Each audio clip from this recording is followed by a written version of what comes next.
Coffee is one of the most controversial topics in gut health. Some people swear it heals their digestion. Others say it destroys it. And if you go looking for answers online, you'll find a doctor or an influencer to confirm whatever you already believe. Today, I want to walk you through the noise and show you what the science actually says, who should be drinking coffee, who should probably avoid it, and what your morning cup of bean juice is really doing inside your colon. The answer isn't as simple as coffee is good or coffee is bad. It's far more interesting than that. I'm Dr. Bulsiewicz, a gastroenterologist, gut health expert, and New York Times bestselling author. Let's get into it.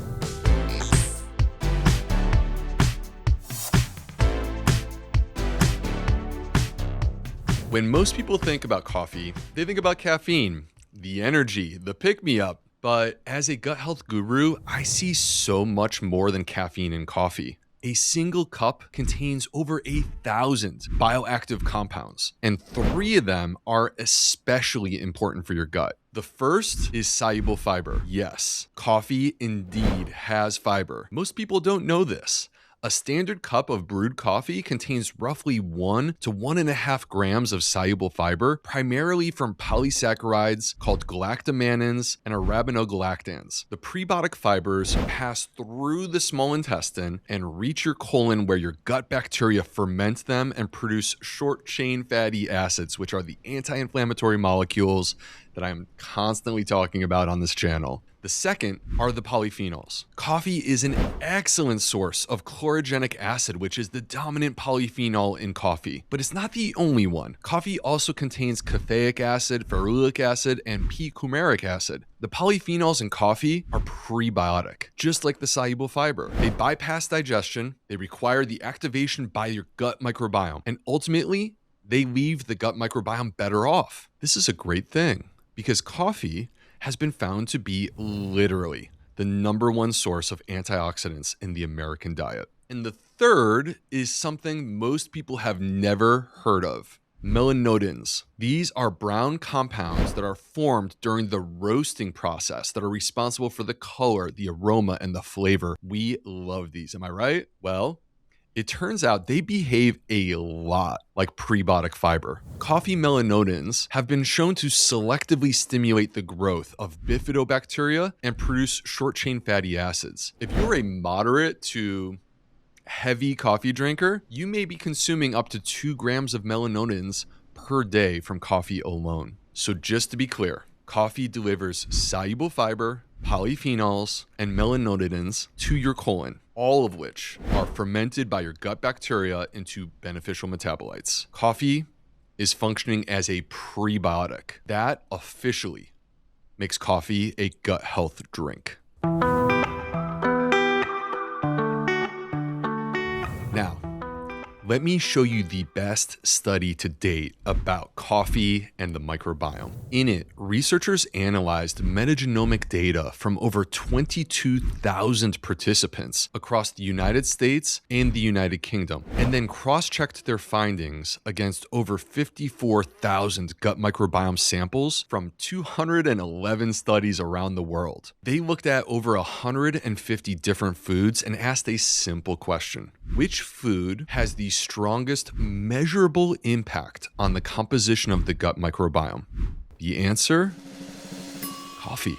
Of all the foods studied, coffee had the single strongest correlation with gut microbiome composition. The dominant effect was an increase in a bacteria called Wassanobacter asaccharolyticus. Coffee drinkers had up to 8 times more Wassanobacter than the non-drinkers. So you're probably wondering, what does Wassanobacter do? Well, it's a butyrate producer, which, if you've been following this channel, you know that is the molecule that fuels your gut lining. But it wasn't just one species. Up to 115 bacterial species responded positively to the coffee intake. Coffee was reshaping the microbiome in a broad, measurable, reproducible way.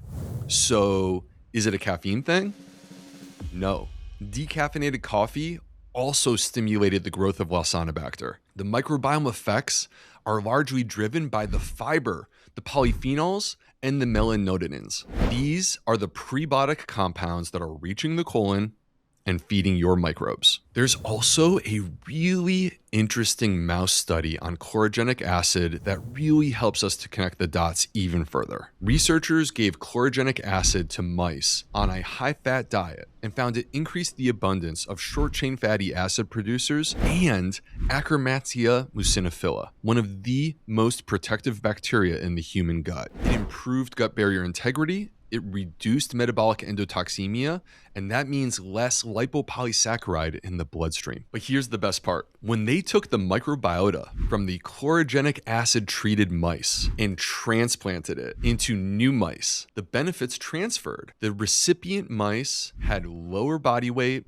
less fat, and they reduced their endotoxemia. That's strong evidence. The microbiome itself is the mechanism through which coffee's polyphenols are actually working.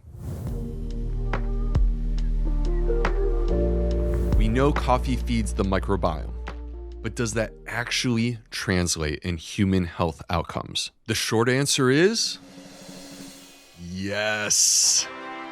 And the data is remarkably consistent. You're gonna love to hear about this. In 2017, Poole and colleagues published an umbrella review in the British Medical Journal, 201 meta-analyses covering 67 different health outcomes. And their conclusion? Coffee was associated with a lower risk of type 2 diabetes, Parkinson's disease, depression, liver disease, and several cancers. The greatest benefit occurred at 3 to 4 cups per day. A few other studies that stand out. Coffee consumption has been associated with roughly a 40% reduction in the risk of both liver cirrhosis and liver cancer.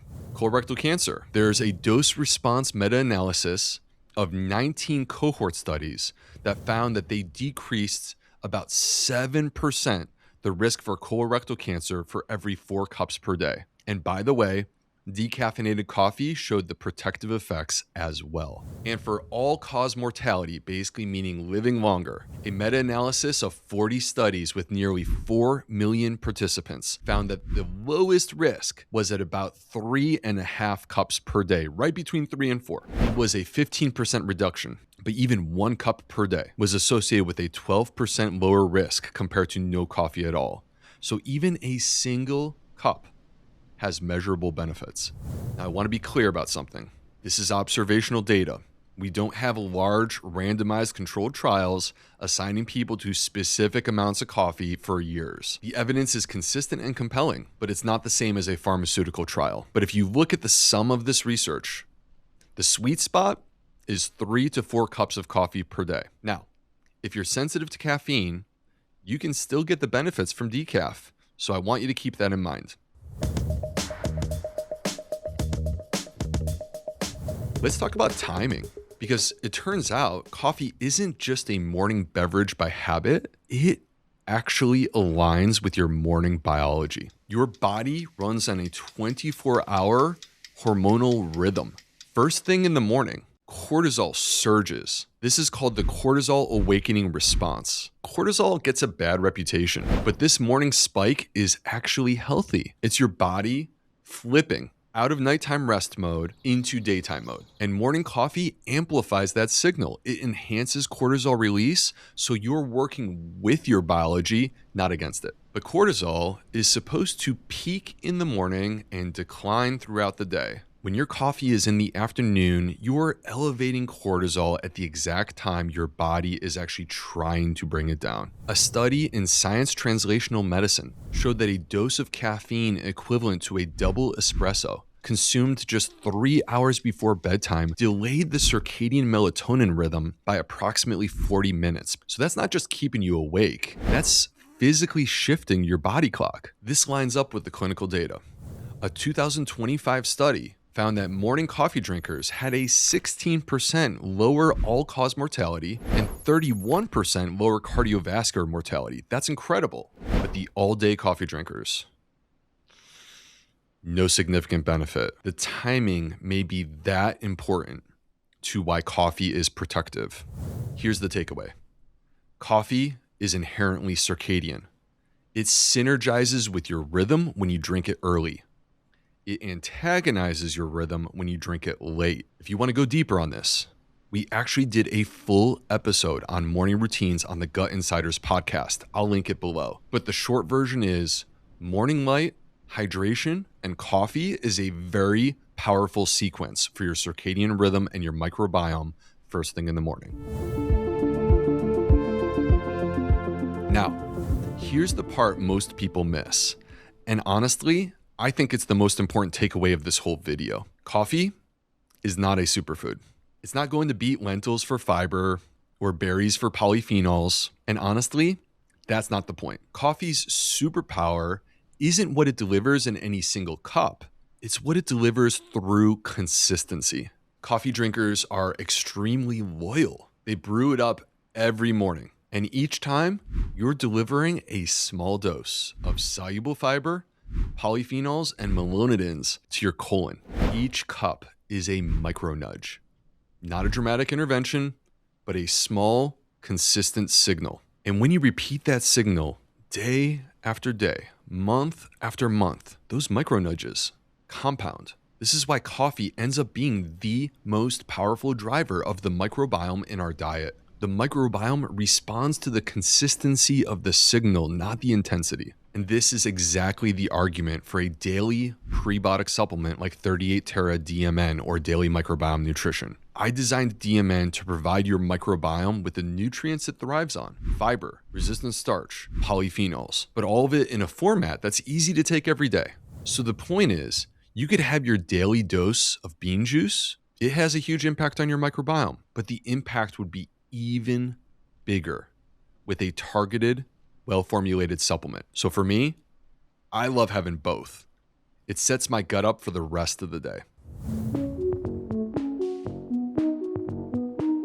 Now, coffee isn't for everyone. If you're pregnant or trying to conceive, you should minimize caffeine. The research shows increased risk of low birth weight and pregnancy loss. So talk to your OB.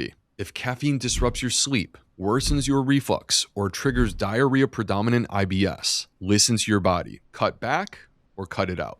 For many of these people, decaf still works. The polyphenols, melanoidins, and soluble fiber don't depend on caffeine at all. In fact, the colorectal cancer data show protective effects from decaf, so you can still feed your microbiome without the actual stimulant. And one last thing, all of this data is based on actual coffee, not coffee-flavored milkshakes. Keep the sugar, the artificial sweeteners, and the ultra-processed creamers to an absolute minimum. I personally converted to black a little over a decade ago. It took me a few weeks to get used to it, but once you make that change, you're not going to want to ever go back. It gives you the full taste profile, it feels clean and light, and you don't get that jittery yet tired, weird feeling that sugar and these weird creamers can leave you with.